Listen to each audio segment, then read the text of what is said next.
Okay, let's talk about changes to the system admin workflow. You map the clinical and data workflows and you achieve synchronicity in your workflows. The users are going to love the new product.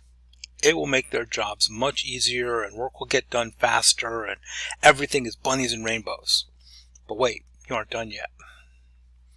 The new product is going to have an impact on your daily workflow. You're going to have to redesign your own workflow. Every system has some level of maintenance to it. It may be as simple as checking the server it runs on. It may be more complex. Whatever it is, someone is going to have to do the regular maintenance. Maybe that person is you.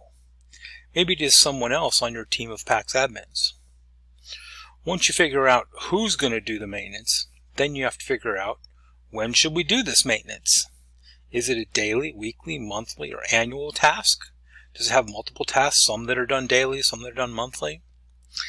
Is it best to do this first thing in the morning? Or maybe it's an automatic process that should be run overnight when the hospital is less busy. Finally, you have to figure out how to handle situations where the regular person who does the maintenance is on vacation or called in sick, and someone else has to do it.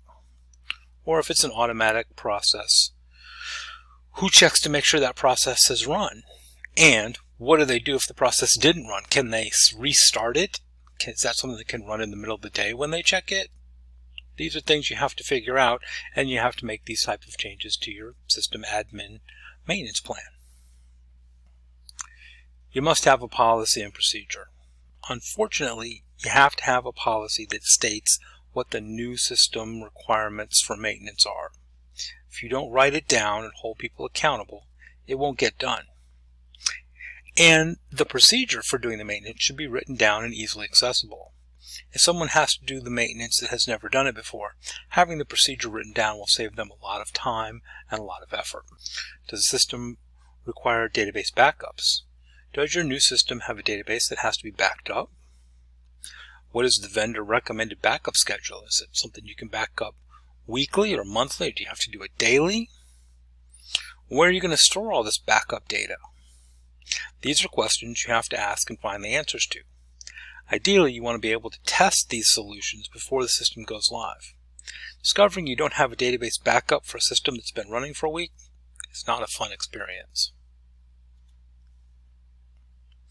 How does the new system affect call coverage? Is this new system something that everyone on your team can easily take call on? Do they need some training before they can take call on the new system? Do they have to call you for help until they get trained? That effectively puts you on call every night until the team is trained. Some places have IT take call for simple PACS problems like password resets and simple things like that. Is a new system simple enough that IT can cover the call for it? All these questions have to be answered and solutions have to be found. All systems go down.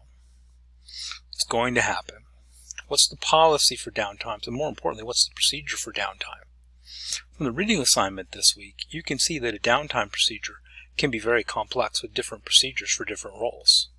What a radiologist does during a PACS downtime is completely different than what a technologist does for a PACS downtime. So for your new system, the downtime procedures may be several pages of instructions, and of course there will be a page for the system admins on how to get the system back up and running as well.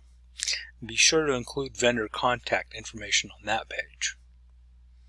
So one of the last things you have to do in a project, but one of the most important, is to plan for the care and feeding of this new system you're adding to all the other systems you support. So you get to redesign your workflow. You have control of it, but it's one more thing you have to do as part of your daily, weekly, monthly routine tasks. So thank you for watching.